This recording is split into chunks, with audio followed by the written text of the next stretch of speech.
Do you love to hike? Maybe not, maybe you do. I do. Well, I don't want to talk too much about my hikes right now, but I do want to talk about them in the family chat with Matt. So let's get going.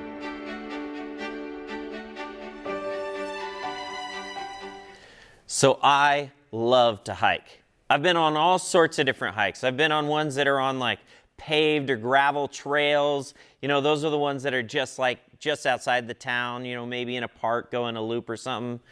Now bear with me because I know that some of you are saying, that's not a hike, that's a hike.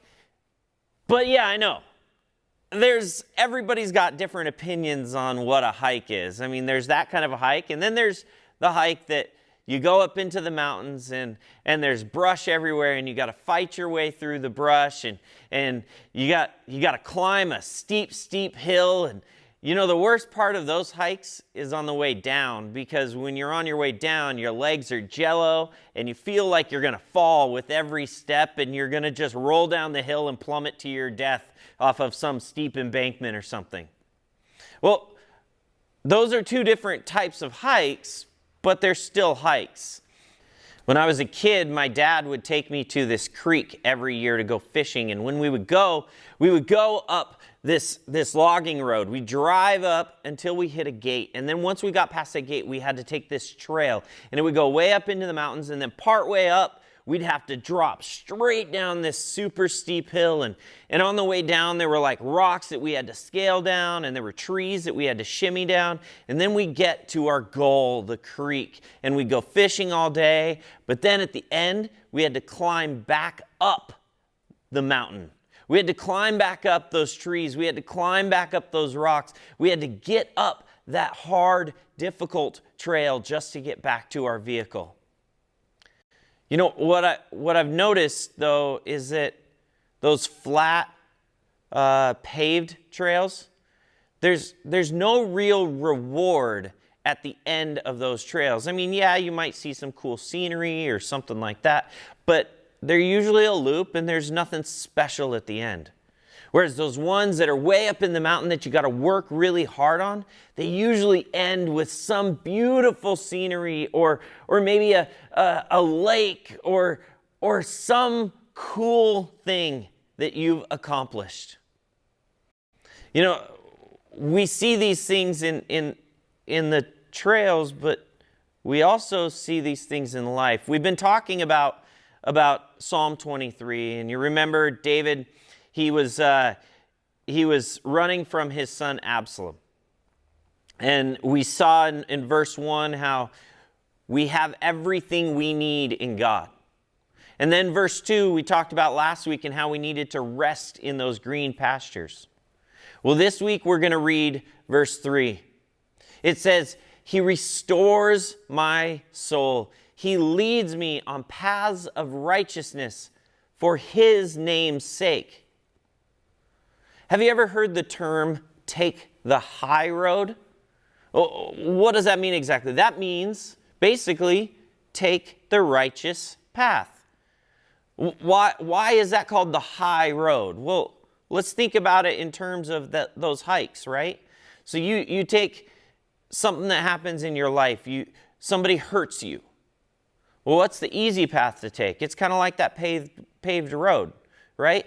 You could hurt somebody back. Well, the righteous path, the high road, isn't necessarily the easy one to take. It's a lot harder to continue to love somebody and treat them with kindness even though they've hurt you.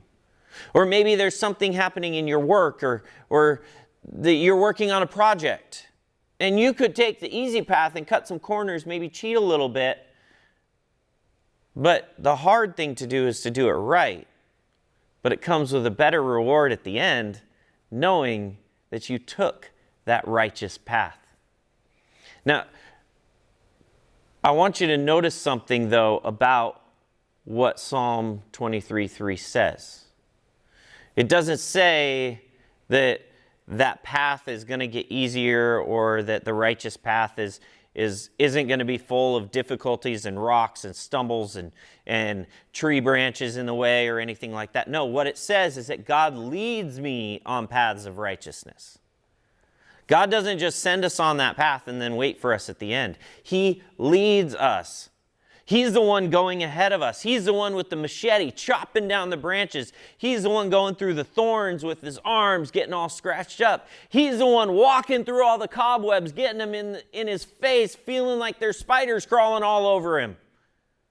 No, we don't have to do any of that because God leads us. Just like in our lives, God leads us as we go through those hard things, those hard decisions. He helps us make those decisions. He gives us the path to take. And at the end of the path, there's a reward. At the end of that hard, difficult path, there's a reward. But so often I think we think of ourselves as doing the hard work. And we give ourselves the glory for what we've done. But you notice in verse 3, it ends with, for His name's sake. See, God's the one who did all the hard work. God's the one who went before us and led us along this path. It isn't our glory, it's God's glory.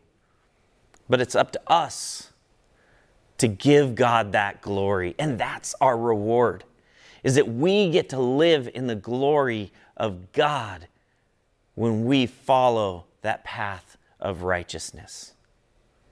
You know, over this next week, you're going to have lots of choices to make.